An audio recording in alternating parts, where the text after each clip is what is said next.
जी, वालेकुम सलाम। बहुत शुक्रिया हमज़ा। इरफान थैंक भाई, यू। डे टू को जरा सम अप करते हैं। डे वन में पाकिस्तान की बैटिंग, अगर बैटिंग ही से आ जाएं, बात कर लेते हैं। 378 रन 10 खिलाड़ी। एक टाइम लग रहा था कि हम 500 की तरफ जाएंगे, जिस तरह की कंडीशन हमें सूट कर थी, जिस तरह की पार्टनरशिप लग रही थी। स्टार्ट में लगी, मिड में थोड़ा सा जी। यूजुअली जिस तरह से होता है कि लाइन लग जाती, तू चल में आया, वो हुआ। उसके बाद फिर स्टैंड दिया गया सलमान अली आगा और मोहम्मद रिजवान की जानिब से, और वो एक अच्छी पार्टनरशिप लगी। 378 रन, इसको जरा सम अप कैसे करेंगे आप?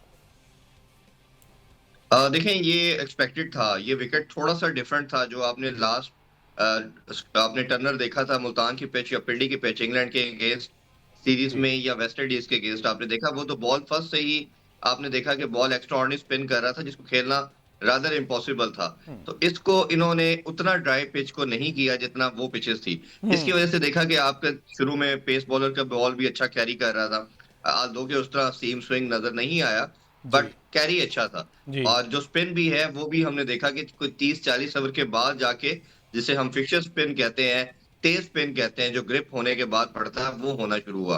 पार्टनरशिप जब लगती है तो थोड़ा-सा लगता है बैटिंग कन्वीनिएंट है, दोनों साइड का हमने देखा। जब विकेट गिरती है तो एकदम कोलैप्स होता है। पाकिस्तान का वैसे कोलैप्स की जो आपने भी ज़िक्र किया, ये एक बड़ी मामूल की बात हो चुकी है। चाहे हम टी20 फॉर्मेट देखते हैं, ओडीआई का फॉर्मेट देखते हैं, रिसेंटली एशिया कप में हमने 2-3 दफा पाकिस्तान के कोलैप्स देखे।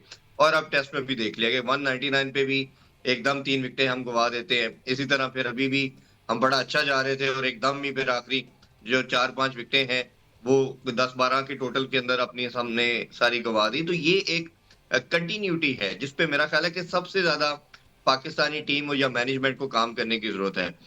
बाकी ये है कि पाकिस्तान की पोज़ीशन स्ट्रॉन्ग है। मुझे नहीं लगता था 500 इस पिच पे कर पाते, 400 पाकिस्तान सोच रहा था। जी। इसी जी। तरह 400 प्लस कर लेते, बट पोजीशन भी अच्छी थी। बट जिस तरह हमने हैविंग सेड दैट कि जब एक आधी विकेट गिरती है तो फिर ऑब्वियसली टेल से आप इन पिचेस पे ज्यादा एक्सपेक्ट कर नहीं सकते। बॉलिंग की बात करें तो पाकिस्तान ने बड़ी शानदार परफॉर्मेंस की। नुमान ने अपना जो एक्सपीरियंस है वो शो किया। साजिद थोड़ा कहीं न कहीं थोड़ा-सा अनलकी रहे, बट मुझे लगता है कि वो ज़रूर अभी कमबैक करेंगे और जो रिमेनिंग 4 विकेटें हैं उनमें अपना रोल प्ले करेंगे।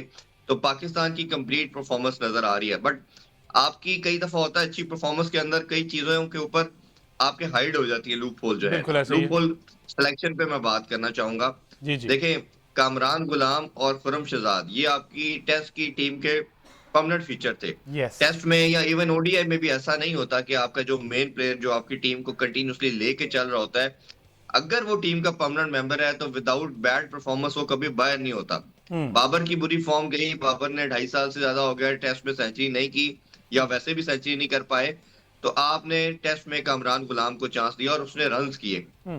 तो कोई रीज़न नहीं था कि आप कामरान गुलाम को बाहर करते। इसी तरह बॉलिंग की अगर आप बात करते हैं तो पेस बैटरी के अंदर सिर्फ खुर्रम शहजाद एक वाहिद बॉलर है, जो आपका 2 साल से मुसलसल खेल रहा था। मीर हमज़ा भी इन आउट होते रहे। इसी तरह मोहम्मद लेकिन अब्बास भी इरफान भाई, कुछ वो तो मैचेस में हमारे हमने प्लान में देखा इस इन वजह आउट से नहीं हुए। थे कि क्योंकि अ, हमने विकेट ही उनके फेवर में नहीं बनाना था। हम तो विकेट ही आसिफ तो अफरीदी फिर के हसन अली जेन में कैसे रख के खेल बना सकता रहे है? थे। पॉइंट 2 पेसर खिलाए हैं ना, हसन अली फिर हाँ। कैसे खेल सकता है? फिर शहीन कैसे खेल सकता है? उन्होंने कौन से आउट किए हैं? तो होता ये मैं मेरा पॉइंट ये है कि जब आप 2 पेसर खिला रहे हैं तो दोनों में से एक की जगह खुर्रम शहजाद बनता था, जो आपका टेस्ट का बॉलर है और आपकी टीम का परमानेंट मेंबर था। तो ये एक सबसे बड़ा कंसर्न है। आपने शहीन का और नाम ले दूसरी चीज़ लिया, जिस पे मैं हसन ज़रूर अली का ऐड नाम करूँ। ले लिया, फिर वो भी तो देखे ना। हाय मजबूरियां, मजबूरियां भी तो कुछ है ना, क्या करें। नहीं, वो मजबूरियाँ फिर आप वही हमने जब बात की, हर दफ़ा बात करते हैं जी ये नई मैनेजमेंट है, नई रेजीम है।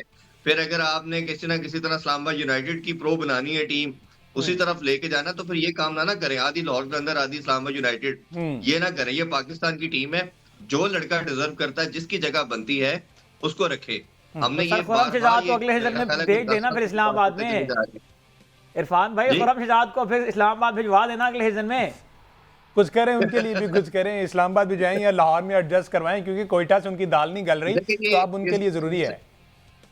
इंटेलेक्चुअल डिसऑनेस्टी ने ना हमारे सिस्टम को सबसे ज्यादा नुकसान पहुंचाया है। और ये बार अगर अगर अब खुर्रम शहजाद सोच रहा होगा, कामरान गुलाम दोनों सोच रहे होंगे कि भाई हमने ऐसा क्या गलत कर दिया था जिसकी वजह से हम टीम का पार्ट नहीं है।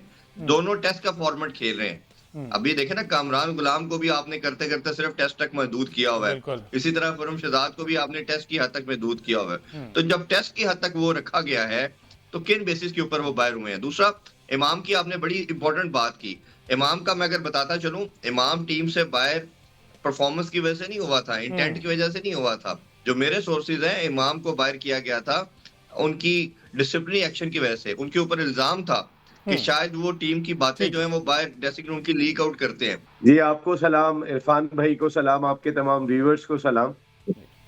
देखिए, बाबर आजम को मैं नहीं समझता कि मैं अपनी पर्सनली आपको बताऊं कि पाकिस्तान क्रिकेट से ब्रांड कम हो रहे हैं और जो फॉलोअर होते हैं वो बहुत इंपॉर्टेंट रोल प्ले करते हैं किसी भी क्रिकेटर के।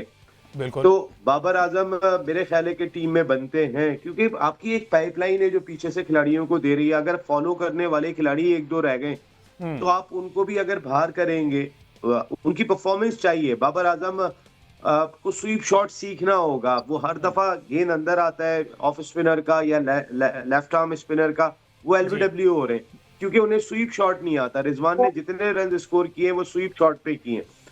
तो कामरान गुलाम की जहां तक बात है, देखिए अब्दुल्ला शफीक मुसलसल नाकाम दिखाई दे रहे हैं। शान मसूद ओपनिंग करते हैं तो व्हाई नॉट आप अब्दुल्ला शफीक को बाहर करें। उनकी तो परफॉर्मेंस बिल्कुल भी दिखाई नहीं दे रही। पिछली 13 इनिंग में अगर आप देखें तो 100 है, बाकी तो उनके रन ही नहीं है। टोटल 174 उनके रन है और उसमें 102 उन्होंने एक इनिंग में किया है। बाकी आप अंदाजा कर सकते हैं उनकी नाकामियों का तसलसल का लेवल क्या है।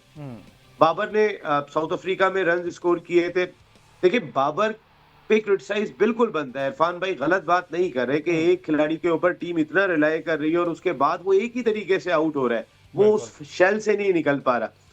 पता नहीं हमारा थिंक टैंक क्या फैसले करता है। अगर जो भी है वहां पे बैठे, बाबर को अपना स्वीप शॉट एटलीस्ट जो एशियाई कंडीशन है इस पे आपको बेहतर करना पड़ेगा। रिजवान रिवर्स भी स्वीप मार रहा था, वैसे भी स्वीप मार रहा था। सलमान आगा की बैटिंग देखें, जिन्होंने बड़े रन स्कोर किए उन्हें स्वीप शॉट आता था। और अगर आप टर्निंग ट्रैक पे खेल रहे हैं तो ये शॉट आपको आना चाहिए। आप फॉरवर्ड चले जाते, एलबीडब्ल्यू के चांसेस कम हो जाते हैं। लेकिन बाबर एक ही तरीके से रोकने जा रहे हैं और उसके बाद गेंद अंदर आता है, पैर पे खाते हैं, एलबीडब्ल्यू हो जाते हैं। तो ये उन्हें दूर करना चाहिए। लेकिन मैं बाबर को बाहर करने के हक में इसलिए नहीं हूं कि एक पाइपलाइन है। आपके यहाँ वैसे ही लोग इतने दिल बर्दाश्ता हो गए। अभी एशिया कप में 3 मुसलसल शिकस्तें पाकिस्तान को, ही लोगों के दिल टूटे हुए। अब बाबर जब ग्राउंड में जाते हैं तो अंदाजा हो जाता है कि बाबर की फैन फॉलोइंग